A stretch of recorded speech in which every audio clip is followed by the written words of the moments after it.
As war continues in Ukraine and the Middle East, we remember those who have served America to protect our freedoms here. Retired Army Lieutenant Colonel Bob Maginnis joins us now. Colonel Maginnis, it's always a pleasure to see you at this time of year. Let's talk about, the world always seems to be on fire, more and more so more recently, and how important it is for us to remember how you and I are even having this discussion at this very moment.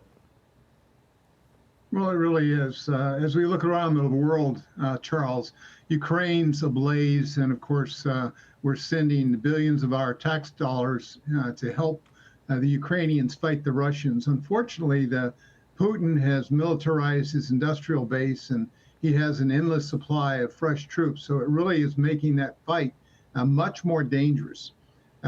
Israel, of course, is reeling from the October 7th attack by Hamas. And of course, yes, for months now, 6 months, they've been battling back against Gaza. Now, it looks as if we're within some sort of ending in a couple of months, I would argue, with Rafah being the last city in Gaza to fall.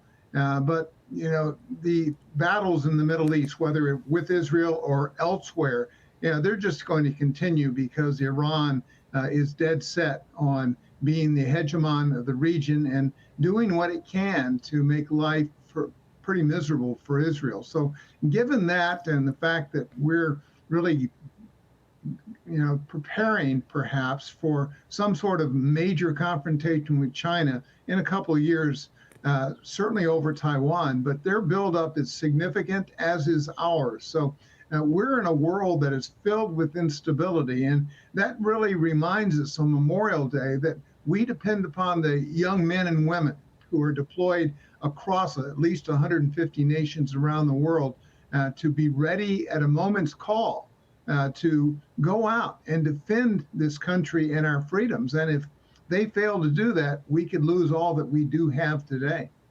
And to your point, last week during the Taiwan elections, China made a serious show of force, a very intimidating show of force. It's hard to imagine something is going to happen there, to your point, very soon. It's also hard to imagine all of these areas of conflict not eventually drawing in U.S. troops. And again, I think it's time to say, hey, we've got an all-volunteer military. We've got young men and women who live in the greatest country in the world that's in the middle of an industrial revolution, but have chosen to put their lives on the line for us. And I'm not sure we recognize that as much as we should, although I will acknowledge I think we recognize it a lot more than we did in the recent past. Yeah, I agree with you, Charles. The unfortunate reality is that life on Earth requires people willing to pay the ultimate sacrifice for the freedoms that we enjoy in this country. And I would hope that every American who loves where we are would reach out to those that have served either in the past or in the present. If you're in an airport and you see someone in uniform, it may be embarrassing for them, but go up and say thank you. Thank you for your service, because it's really important for all of us to recognize that it does take an element beyond ourselves, perhaps, to do what is necessary to maintain what we have.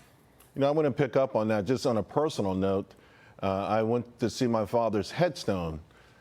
He was buried almost 8 years ago. I had not seen the headstone.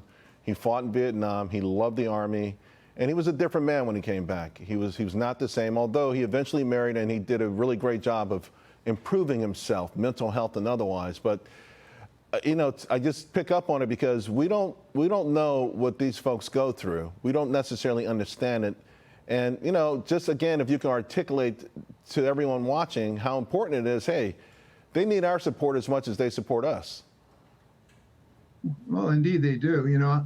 Working at the Pentagon, you look across the highway there and you see Arlington Cemetery, where we're approaching about 300 headstones and, heroes that are buried there. And every one of those headstones has a story. They had a family.